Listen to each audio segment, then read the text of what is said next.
The wind howled through the skeletal remains of what was once a bustling city. Towers, half-eaten by time and rot, jutted from the earth like the broken bones of a fallen giant. The dead zone had swallowed everything: civilization, order, and hope. But in its hollow silence, 100 survivors moved like whispers, clinging to the last threads of humanity. Mara led the way through the cracked pavement, eyes scanning the shadows. She was lean, quiet, and cautious, not by nature, but by necessity. The world no longer forgave mistakes. Behind her, a small group of 8 followed, one of many scout teams branching out from their hidden refuge beneath the old rail tunnels. The mission was simple: find supplies, map zombie movement, and return without drawing attention. But today felt different. "Hold up," whispered Tyler, the youngest in the group, his voice barely above the wind. He pointed toward a collapsed department store at the corner. "Movement. 3rd floor. Looked like a person, not a walker."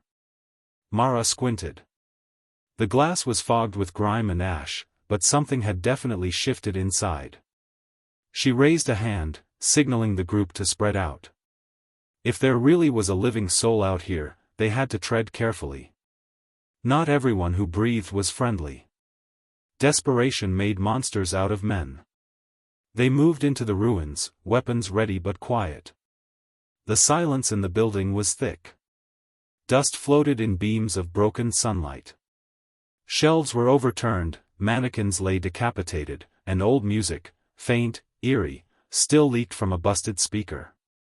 On the 3rd floor, they found the source of the movement: a girl. Alone. No older than 15, crouched in a corner behind stacked crates. She held a kitchen knife with trembling hands, her eyes wide with terror. Mara raised her hands slowly. "We're not here to hurt you." The girl didn't speak, but her grip on the knife didn't loosen either. Tyler stepped forward. "It's okay. We're from the tunnels. We've got food. You don't have to be alone." At the mention of food, the girl's expression cracked. She blinked, swallowed, and finally lowered the knife. "Are you really alive?" she asked. Mara nodded. "We are. And there are more of us. 100 total. We've carved out a place down there. We're building something real." The girl's name was Amy. She had been living alone for weeks since her last group was overrun. She hadn't seen another living person in 17 days. Mara and her team brought her back before nightfall. As they approached the rusted train yard entrance, now cleverly disguised with metal scrap and barbed wire, an old sentry named Davis peeked out. His face lit up when he saw them. "About time," he grunted. "You were gone too long." "We found something better than supplies," Mara said. "We found a survivor." The tunnels were alive with the buzz of lanterns and hushed voices. The makeshift camp, hidden deep beneath the surface, was a miracle in itself. Pipes still dripped water from an old filtration system. Solar panels rigged to the surface provided just enough power for essentials. Gardens of mushrooms and hydroponic greens lined the platform edges. It was small, but it was a beginning. Amy stood frozen at the platform's edge, staring at the sight. Dozens of people, families, children, elders, worked together in harmony. It wasn't perfect, but it was safe. Safer than anything above. She whispered, "I didn't think anything like this still existed." That night, the leadership circle gathered. Mara, Davis, and a few others debated what Amy's presence meant. Was she the beginning of something?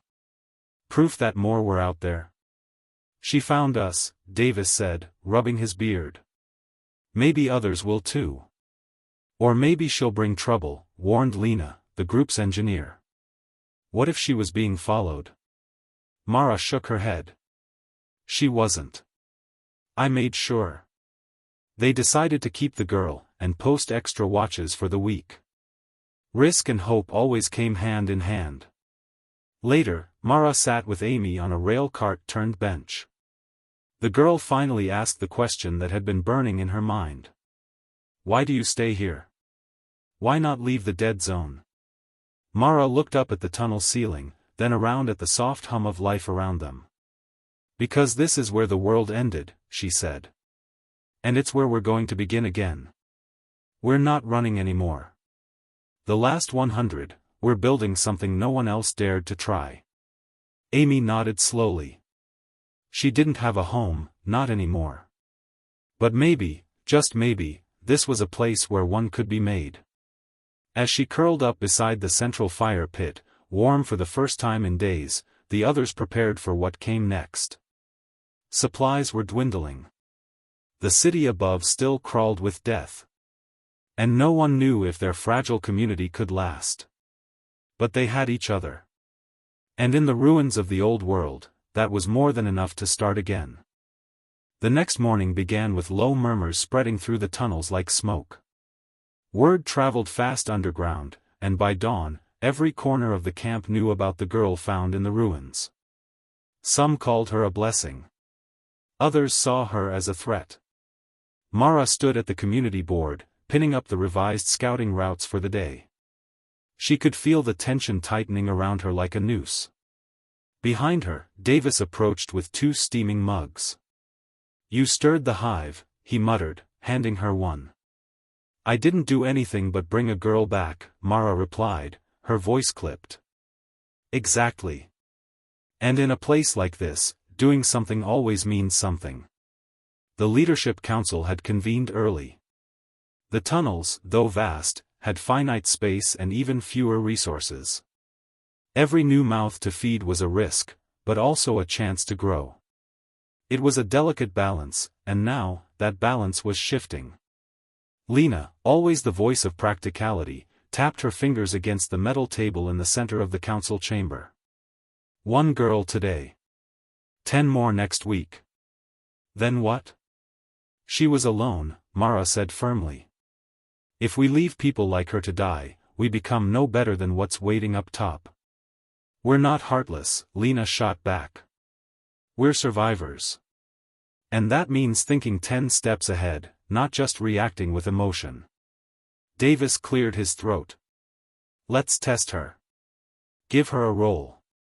If she can contribute, she stays. If not. She stays, Mara interrupted. End of story. Silence fell. No one wanted to be the one to push further. Mara had proven herself too many times to count, saving lives, securing supplies, leading dangerous runs through infested streets. Her word carried weight. That afternoon, Amy was assigned to help with water purification under an older woman named Ruth. The girl worked quietly, carefully, listening more than she spoke. She didn't complain, didn't ask for rest. Every time someone passed by, she looked up with a flicker of fear, still half expecting to be told she didn't belong. Meanwhile, Mara and Tyler prepared for their next supply run. Back into the north blocks, he asked, slinging a pack over his shoulder. Yeah.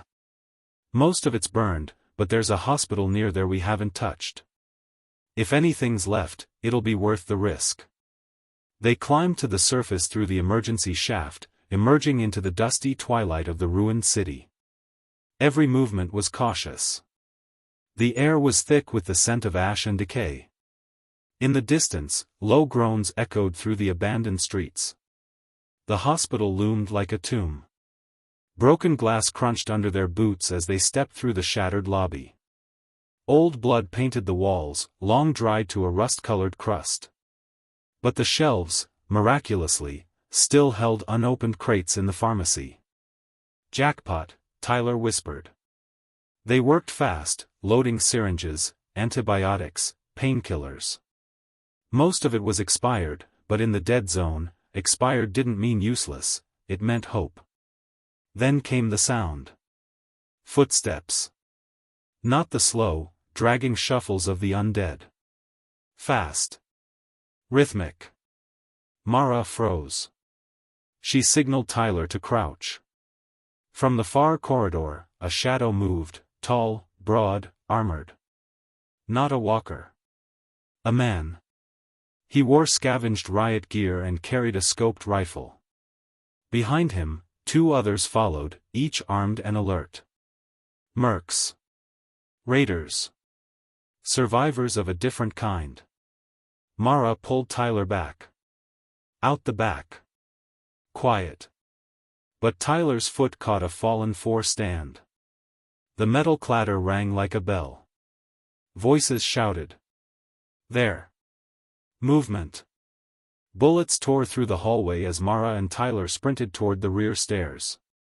They tumbled out through a collapsed emergency exit and ran until the ruined skyline blurred behind them. They didn't stop until the tunnel door slammed shut behind them. Gasping, Tyler collapsed against the wall. They weren't walkers. They were human. Yeah, Mara said grimly. Which makes them more dangerous. Back in the tunnels, Davis listened to the report with narrowed eyes. So we've got competition now. Great. They weren't looting like amateurs, Mara said. They were organized. Professional. Military maybe, or ex-security. Either way, they're armed and close. Lena entered mid-conversation. Then we need to seal the upper shafts.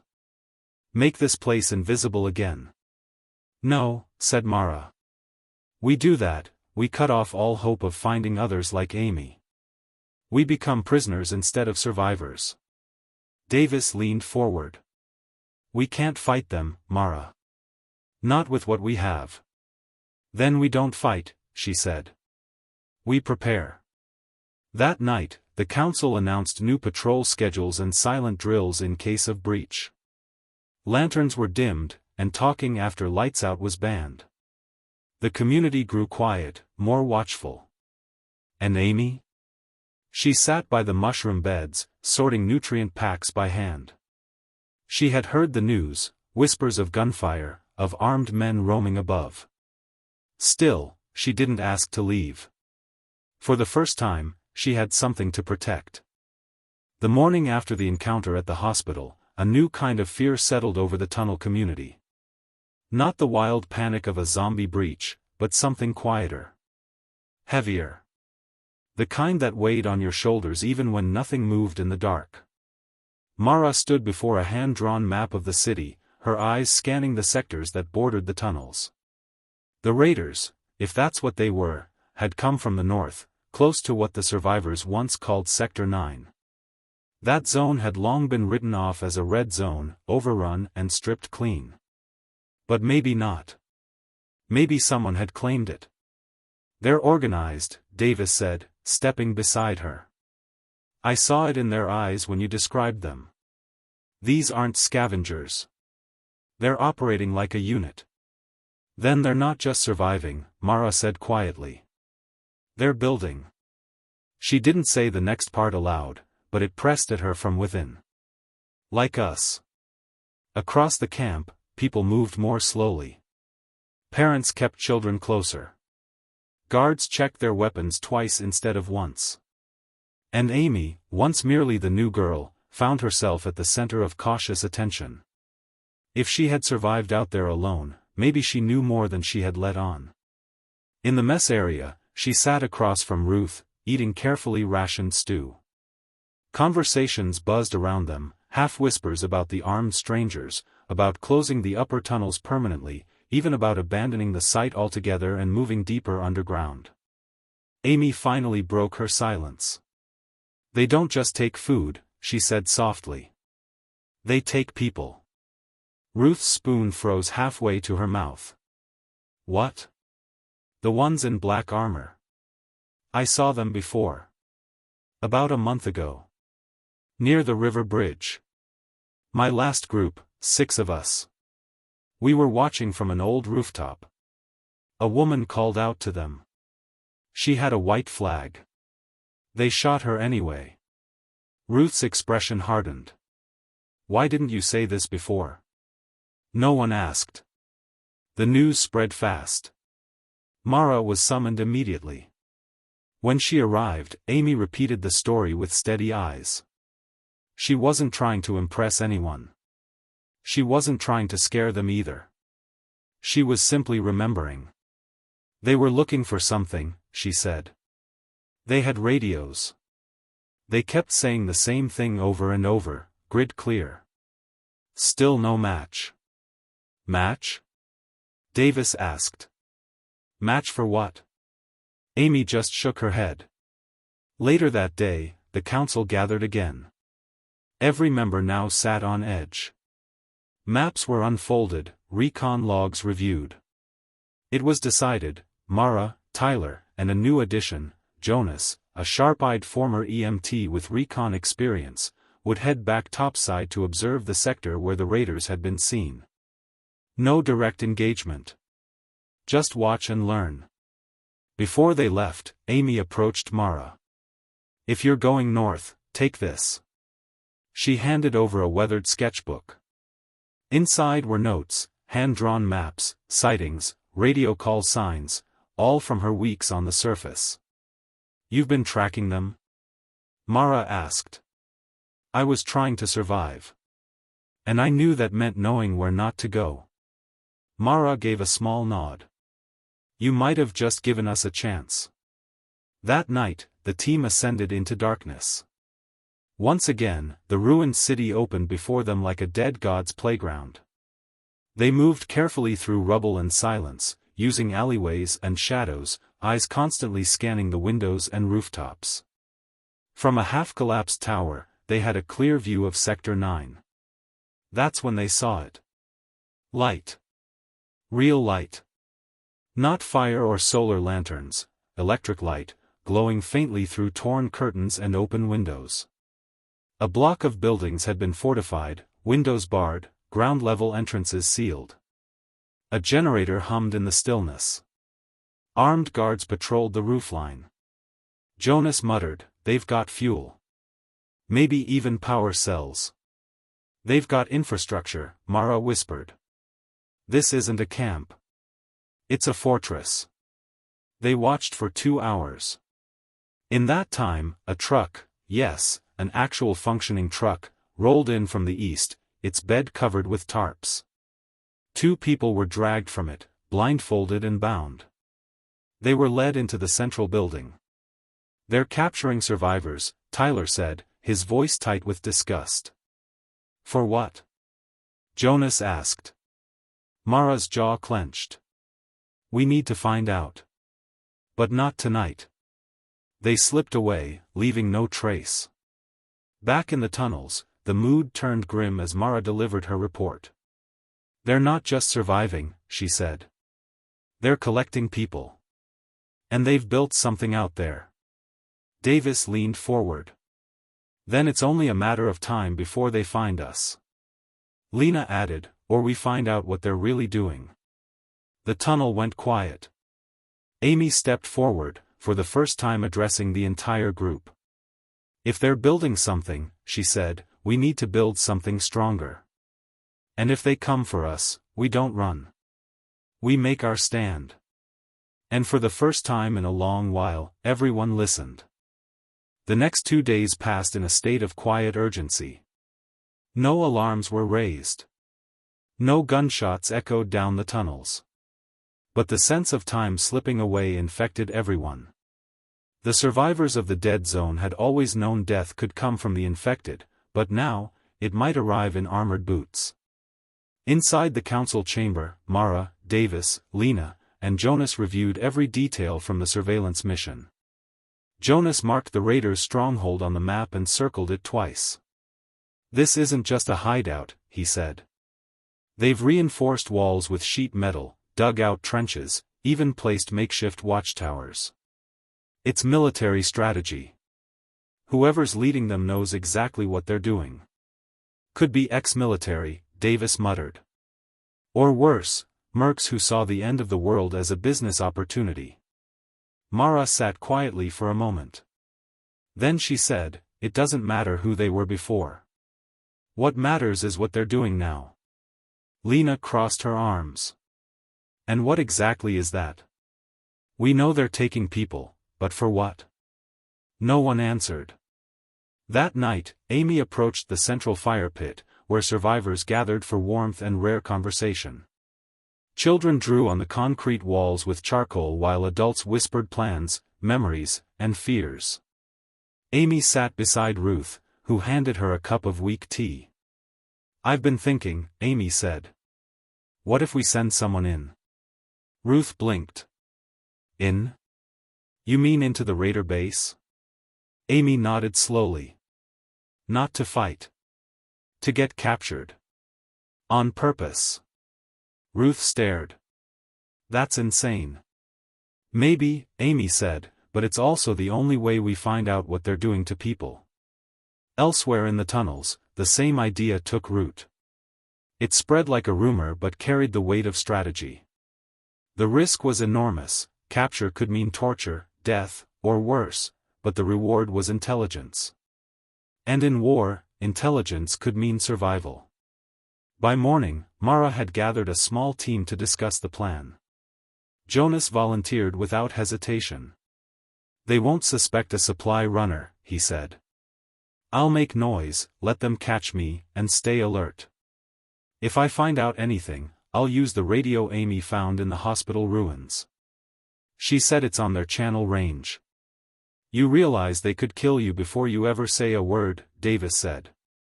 "I know," Jonas replied. "But if they don't, we'll know what we're really facing." The plan moved forward. Jonas left that night. He carried a torn pack with old food wrappers and an empty pistol. His clothing was deliberately dirted. He walked alone through the ruins, taking a straight path toward the raider compound. When the floodlights swept across the street, he stopped and raised his hands. Within seconds, they descended on him. Mara waited at the edge of the tunnel shaft, listening to the static crackle of the scavenged radio. 1 hour passed. Then 2. No signal. At the 3rd hour, the device clicked to life. Jonas, still breathing, his voice rasped through the static. "They took my gear, but I hid the transmitter. Keep listening. I'll report what I can." Everyone huddled around the radio. His voice returned in bursts over the next several hours. "They call this place Grid 1, under orders from someone named Director Halston, seems like a former government contractor or military commander." More static. "Not just holding survivors, they're testing them. Blood tests. Scans. They're looking for something in people." Another pause. One of the guards said they're searching for genetic immunity. Some people survive bites longer than others. They're hunting for resistance, maybe even a cure. That word sent a ripple through the council. Cure. Was it possible? Could these raiders be the key to ending the plague, or had they twisted science into something else? Jonas's voice returned, more urgent. 2 others here, taken last week, 1 didn't come back. The other, screams at night. This isn't science. It's something else. I'll try to find more. Then, silence. Hours passed. The radio stayed dead. No one slept that night. Mara paced the tunnels, unable to shake the unease. If Jonas had been discovered, if they were already moving to trace the signal back. Lena began dismantling the transmitter and scattering its parts, just in case. Then, just before dawn, the lights flickered. And the alarms screamed. A sensor rigged to the emergency exit had been tripped. Someone, or something, was coming. Mara and Davis rushed to the entry shaft. Through the rusted slats of the barricade, they saw a shape stumble forward. It was Jonas. His face was bloodied, his arms bound behind his back. His mouth moved, but no sound came out. Something was wrong. Mara leapt to unlock the gate, but Davis held her back. "Wait," he whispered. "Look." A blinking red light, barely visible, was strapped to Jonas's chest. A tracker. And just behind him, movement. Dozens of shadows in the early light. The raiders had found the tunnel. And now, the final 100 had no choice left. They had to fight. Jonas collapsed the moment they pulled him through the barricade. His chest rose and fell in shallow bursts, skin pale from blood loss, but his eyes were still sharp. Mara was at his side instantly, cutting through the bindings and pulling the small device from his chest. Lena rushed in, horror spreading across her face. "Is that a tracker?" "Looks like a short-range beacon," Mara said, already handing it to a tech to dismantle. "But if they're close, we've got minutes. Maybe less." Davis slammed the gate shut and dropped the lock bar into place. "Everyone to stations. This isn't a drill." Alarms rang out across the tunnel system, 3 long tones. Not for fire. Not for infection. Invasion. Within moments, the final 100 were no longer just survivors. They were defenders. The youngest were led to the deep tunnels by Ruth and the elder caretakers. The main hall, normally a place for meals and quiet conversation, was transformed into a barricade. Old crates, sandbags, welded scraps of train doors, anything heavy enough to block a bullet, was dragged into place. Amy stood beside the medics, gripping a bundle of clean cloth. She looked down at Jonas, whose shirt had been peeled away to reveal bruises, cuts, and strange red markings around his ribs. "They injected something," he whispered hoarsely. "They tested me. Scanned me. Said I might be a match. For what, I still don't know." Mara placed a hand on his shoulder. "You made it back. That's what matters." Outside, the world held its breath. Then, boom. The first explosion hit the tunnel gate, shaking dust from the ceiling. The raiders weren't knocking. "They're trying to blast their way through," Davis shouted. Lena activated the secondary defenses, rigged charges hidden in the entry shaft. The tunnels weren't just passageways anymore, they were traps, every foot of ground designed to cost the enemy blood. Amy stood frozen until Ruth touched her arm. "Go," the older woman said gently. "If they breach the second barricade, we'll need extra hands in the med bay." Amy nodded and ran. Mara took position behind the first barricade. Tyler crouched beside her, rifle steady. "You think we can hold them?" "We don't have to hold forever," she said. "Just long enough." "For what?" "To show them we're not afraid." Another explosion. A spray of debris flew down the tunnel. One of the scouts shouted, "Contact, 12 o'clock." Figures emerged through the smoke, shadows in armor, rifles raised. The final 100 opened fire. Bullets screamed through the confined space, lighting up the tunnel in bursts of orange and white. Screams echoed as the first wave of raiders was pushed back, but not broken. Mara ducked behind cover, reloading. Tyler motioned frantically. "They're using shields." Of course they were. The next wave came harder. More coordinated. A smoke grenade bounced across the concrete floor, spewing gray fog. Flashlights cut through the haze. The defenders fought in near blindness. Davis barked orders, rallying defenders to shift right. Mara tossed a flare down the tunnel, momentarily illuminating the invaders, and giving her a clear shot. She took it. One raider dropped. Then another. But they just kept coming. In the med bay, Amy pressed gauze against a man's wound while Jonas struggled to sit up. "You shouldn't be moving," she said. "If this place falls, I'd rather fall with it," Jonas replied. He winced, then added, "We need to collapse the mid-tunnel. Trap them. That's suicide." "No," he whispered, "it's a message." He turned to Ruth. "Get me to the tunnel charge panel. I remember the wiring. I'll set the blast manually." Minutes later, with Amy helping him limp forward, Jonas made his way to the panel above the second barricade. Mara saw them through the smoke and ran to intercept. "You're in no condition to." "We collapse the midsection," Jonas interrupted. "They lose their push." We gain time. Mara stared at him, torn between logic and desperation.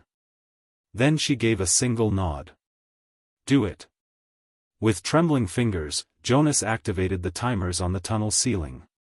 Old rail explosives, salvaged and rewired, now sat dormant, until now. The tunnel began to shake. Fall back. Mara shouted. Everyone behind the red line. As the last defender crossed into the reinforced zone, Jonas hit the trigger. The explosion ripped through the mid-tunnel like a beast roaring in anger. Concrete, steel, and flame burst forward, engulfing the advancing raiders and sealing the passage behind them. Silence returned, but not peace. Smoke choked the air. Dust coated every surface. And the survivors stood panting, coughing, blinking at each other. They were alive. Barely. Later, under flickering lights, Davis surveyed the ruined section.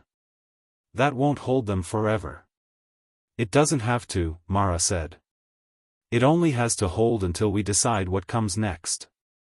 Behind them, Amy helped Jonas sit. For the first time since the war began, he smiled. Not because they had won. But because they had refused to lose. The blast had ended the siege, but not the war. Thick smoke lingered in the mid-tunnel for hours, and when it finally cleared, all that remained was wreckage. Twisted steel. Scorched cement.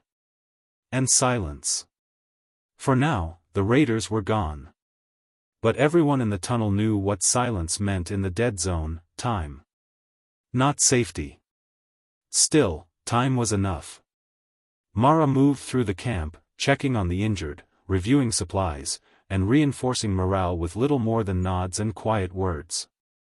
Her presence alone was enough to keep people moving. She didn't ask for thanks. She didn't need it. Her reward was the sound of survivors hammering new barriers into place, reshaping what had been nearly destroyed.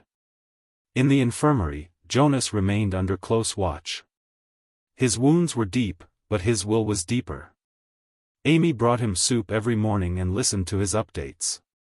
He spoke of things he'd overheard in the fortress, fragments of names, maps, the word immunity whispered like a secret too dangerous to speak aloud. I think they're after more than just survivors, he said on the second morning. They're searching for a cure. Or maybe, control. Control of what? Amy asked. He looked at her with tired eyes. Hope. Outside, a new debate stirred. With the tunnel breached, some argued it was time to abandon the outpost. There were whispers of heading south, to the rumored safe zones near the coast. Of finding a boat, crossing the water, leaving the ruins behind once and for all. Lena stood in the center of the old rail yard with a small crowd. We've proven we can survive. But we can't win a war with 100 people. We need allies. Real ones.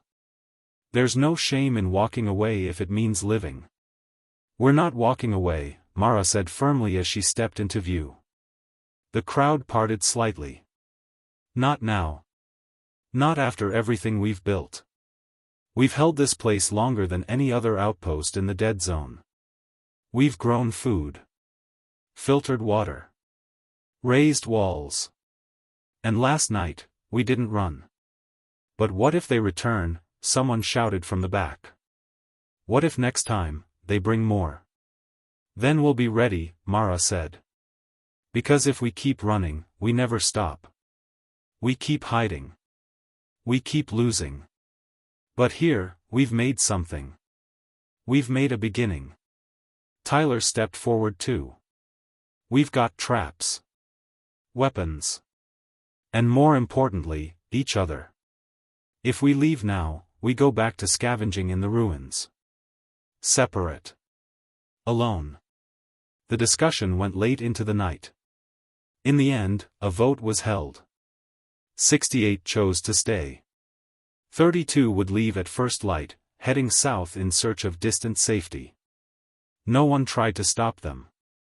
In the dark of early morning, as the air turned cold and silent again, the departing 32 gathered their gear.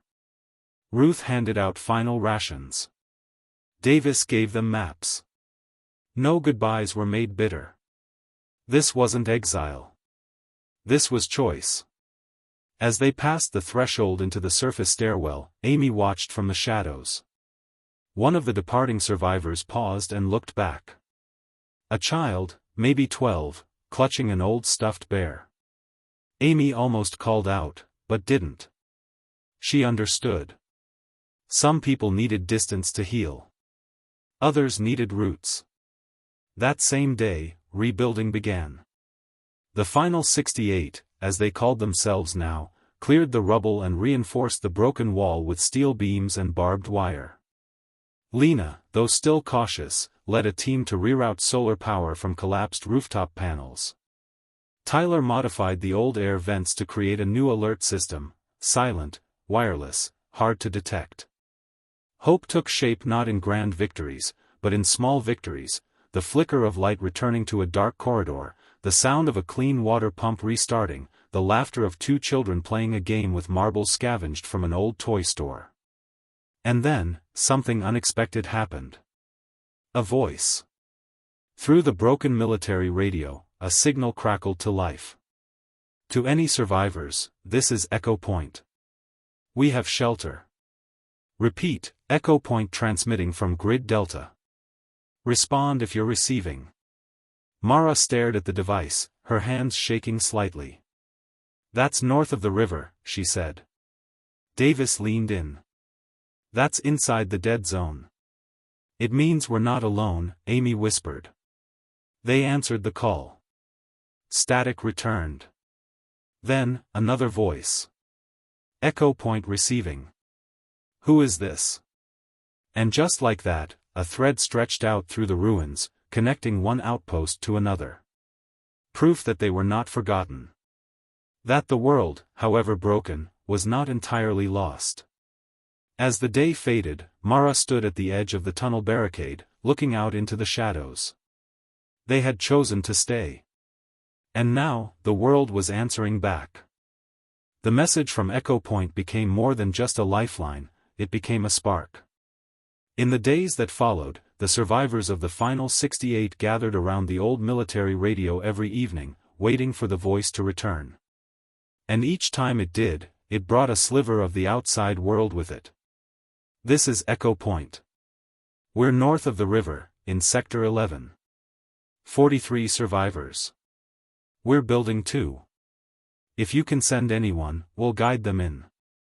It was the first time since the fall that anyone in the tunnels had heard proof of another organized group within the dead zone.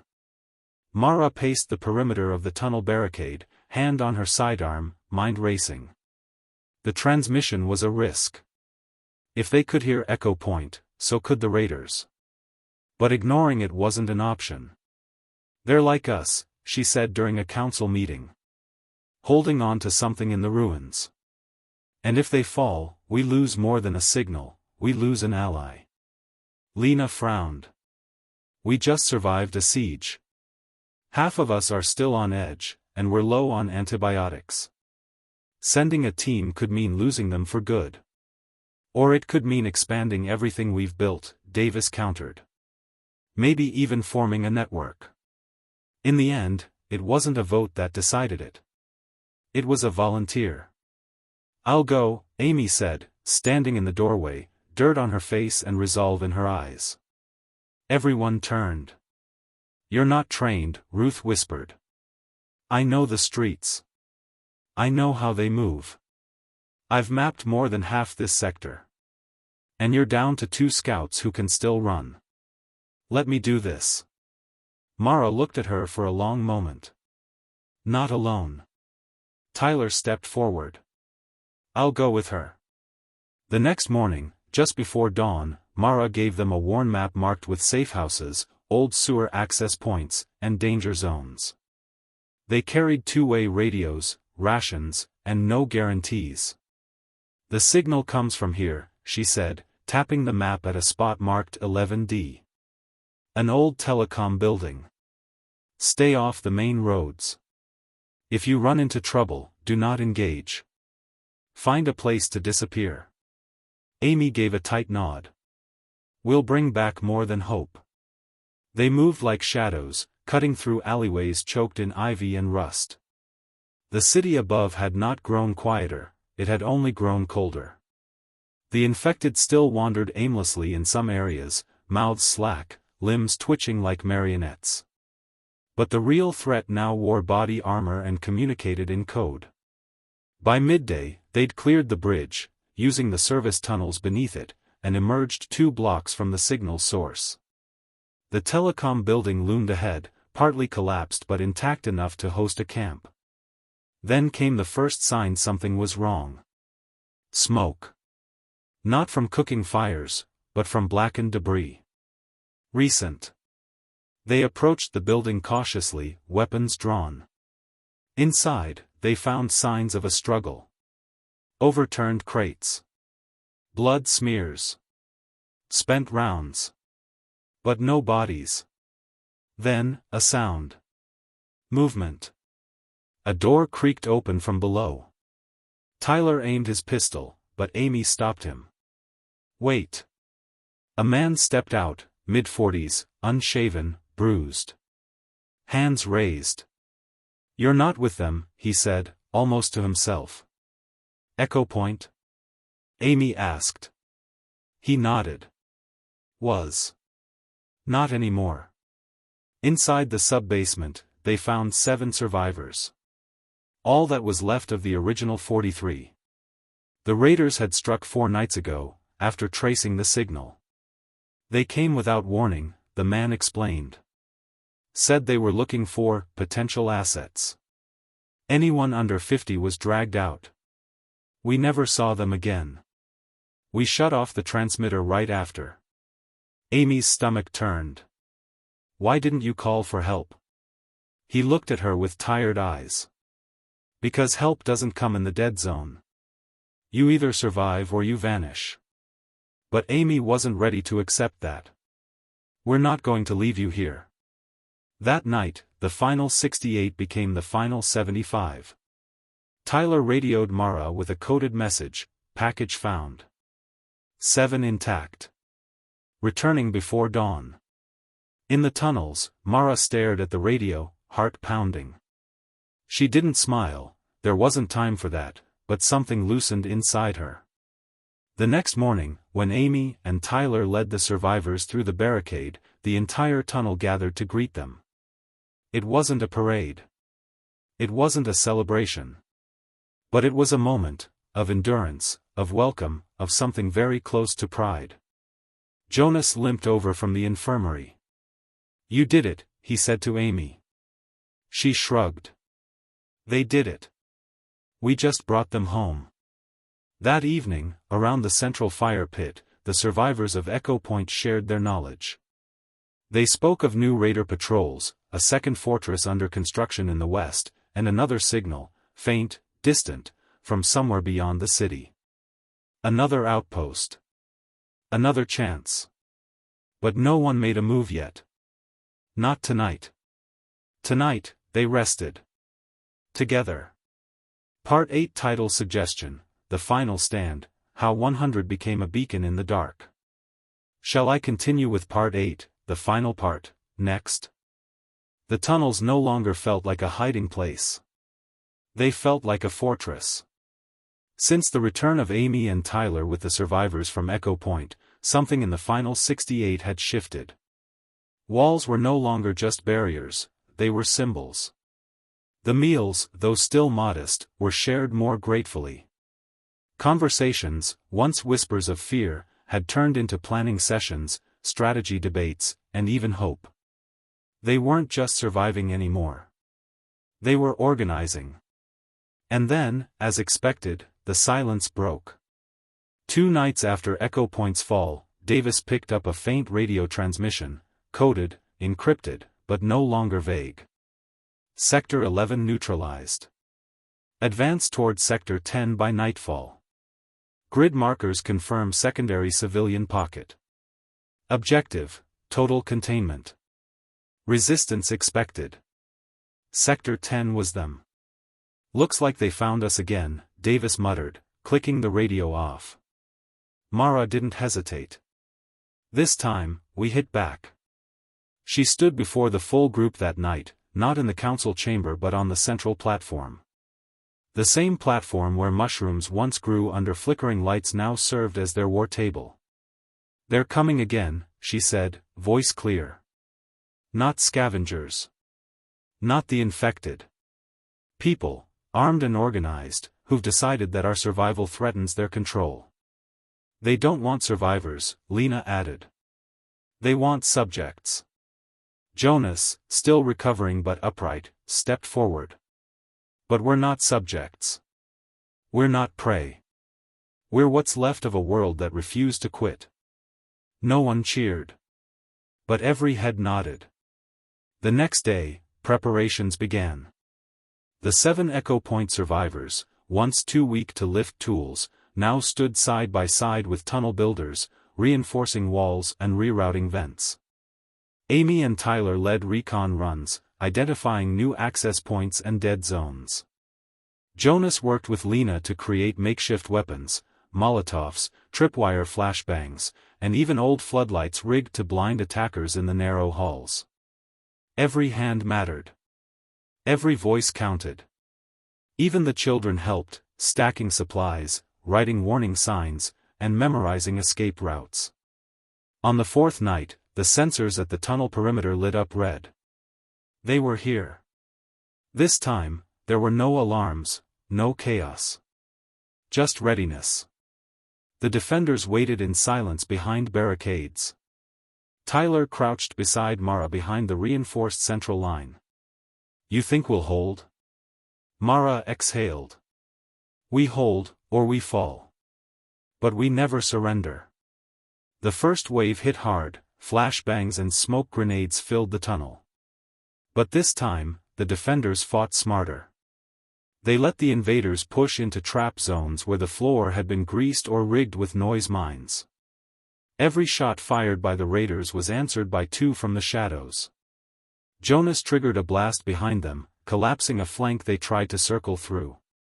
The explosion echoed like thunder, and screams followed. Then came a moment of eerie quiet. From the smoke emerged a man in black armor, taller than the others. His voice was amplified by a speaker clipped to his shoulder.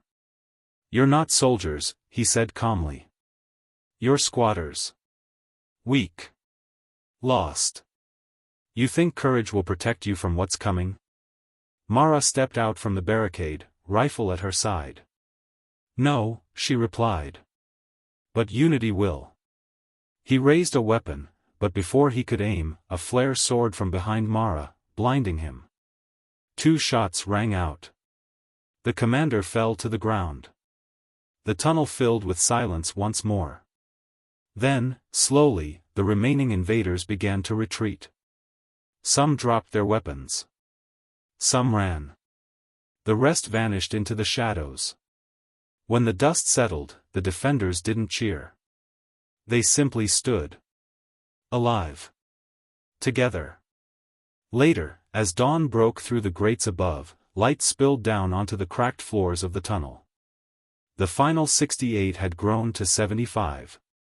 Now, they stood as the 100. Not because of some perfect count, but because the name meant more than numbers. It meant they had built something no enemy could take: resilience. Amy stood beside Mara, watching the sunrise. "We won," she whispered. "No," Mara said softly. "We endured. There's a difference." From the old radio, a new signal crackled to life. "Echo Point reborn. Sector 12 transmitting. Contact made with survivors west of the canal. Request coordination." Davis looked up, stunned. "They're forming up. Just like us." Jonas smiled. "Then maybe it's not just us anymore." Mara took the mic and spoke calmly. "This is the final 100. We hear you. Let's build something better." And with that, in the ashes of the dead zone, something truly rare began to grow. Not just survival. But a future. White heavy checkmark, end of series.